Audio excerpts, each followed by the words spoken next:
um fruto do Espírito de Deus.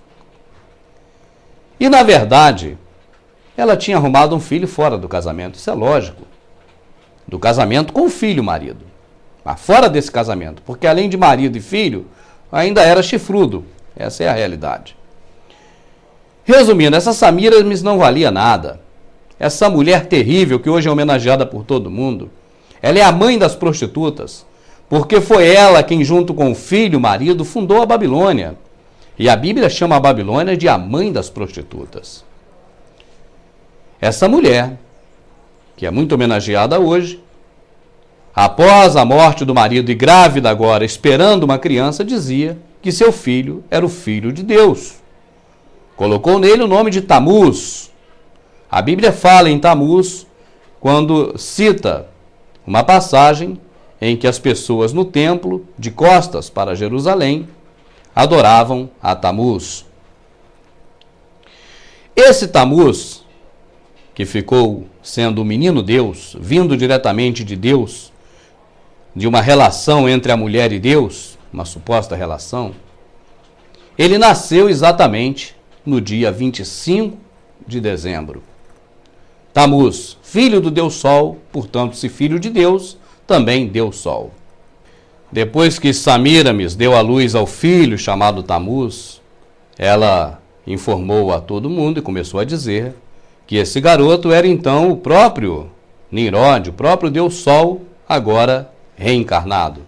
E daí surgiu a base para a teoria da reencarnação, a crença da reencarnação. Uma certa vez, o garoto Tamuz estava no mato caçando. E, de alguma forma, um animal ou alguém matou esse garoto. O certo é que ele morreu no mato. E o seu corpo ficou em cima de um tronco apodrecido.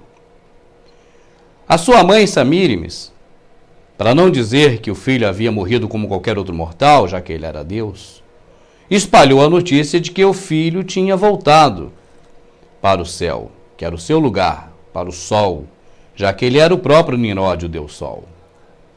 E naquele tronco, aquele tronco podre, onde o garoto caiu em cima, ela disse que nasceu ali um pinheiro, e que esse pinheiro passou a ser a própria referência do renascimento de Tamuz no mundo.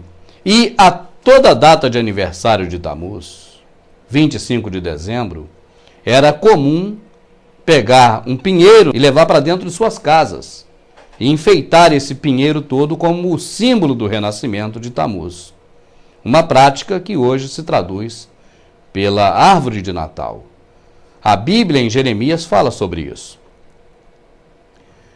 Essa prática religiosa de se levar um pinheiro para dentro de casa, enfeitá-lo, ela já era também acompanhada nessa mesma época da troca de presentes.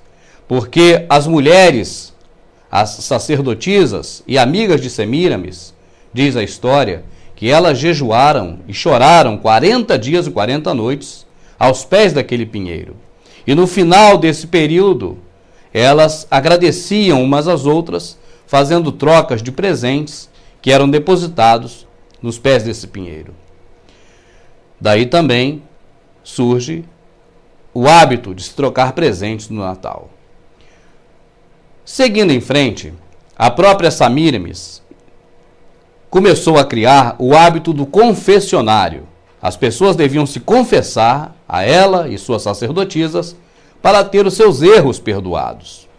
Dessa atividade surgiu a crença do céu e do inferno e também surgiu a balança, a justiça, porque o que as pessoas faziam de bem e confessava era colocado de um lado da balança. E do outro lado da balança, as coisas que as pessoas não faziam de bom, ou seja, que faziam de ruim, eram colocadas do outro lado do prato da balança. E aí teria que ver a justiça, para que lado a balança pesaria. É por isso que até hoje o símbolo da justiça é Semiramis. Ela é o símbolo da justiça. Você pode observar a mulher com a balança.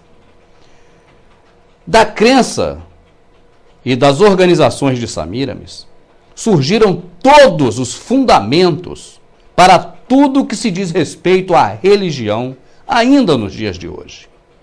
Para você ter uma ideia, os reinos criados pelos Nimrod, que é o antecessor dos senhores do mundo que hoje governam o planeta, aquele mesmo que criou a Torre de Babel, da qual o Senhor Deus dali expulsou todo mundo confundindo as línguas, e que agora estão tentando reverter o quadro e retornar de onde pararam. É isso que eles querem.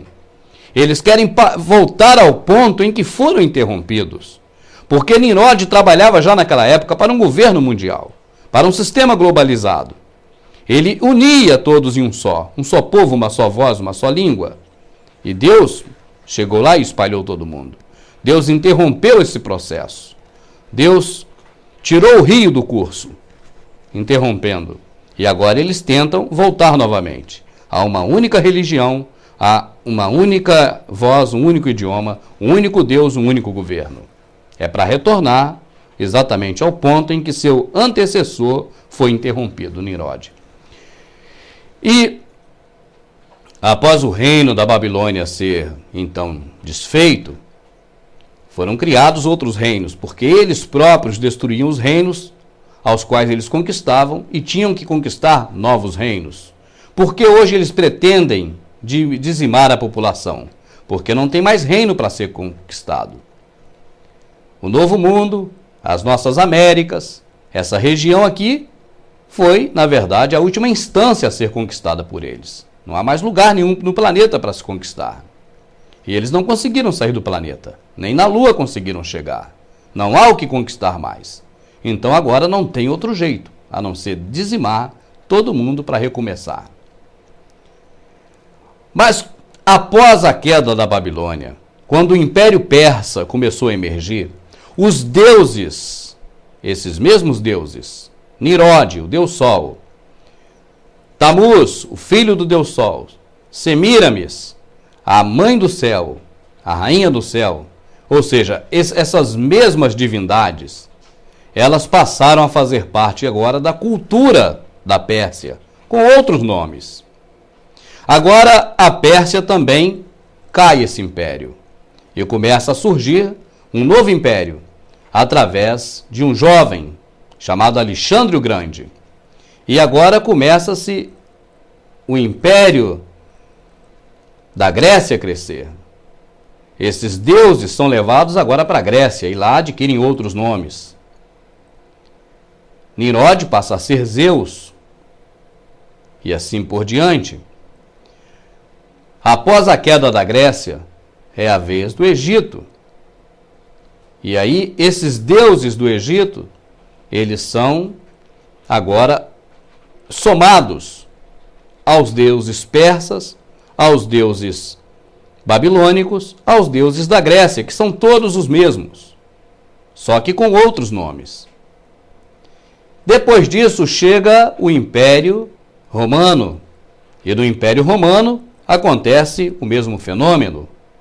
Os deuses da Babilônia, os deuses persas, os deuses da Grécia, os deuses do Egito se somam aos deuses da Babilônia com os nomes adequados aos deuses da Babilônia, mas são sempre os mesmos. É sempre a figura do pai, a figura da mãe e a figura do filho. A família profana. E chega aqui aos nossos dias, e ainda hoje, nós temos Semíramis espalhado por todo lado. Aqui mesmo no Brasil, quando iam conquistando uma cidade, outra e outra, fundando essas cidades, já iam colocando ali um deus padroeiro. Para você ter uma ideia, no Rio de Janeiro é São Sebastião. Cada local tem um deus padroeiro. No Brasil tem a padroeira Semíramis, ou Aparecida do Norte. Hoje ainda acontecem as mesmas coisas que aconteciam naquela época. Os deuses são os mesmos, apenas têm nomes diferentes. E o Natal surgiu daí. 25 de dezembro, nascimento do filho de Nimrod, chamado Tamuz, que a transliteração para os nossos dias, acredite se quiser, é Jesus.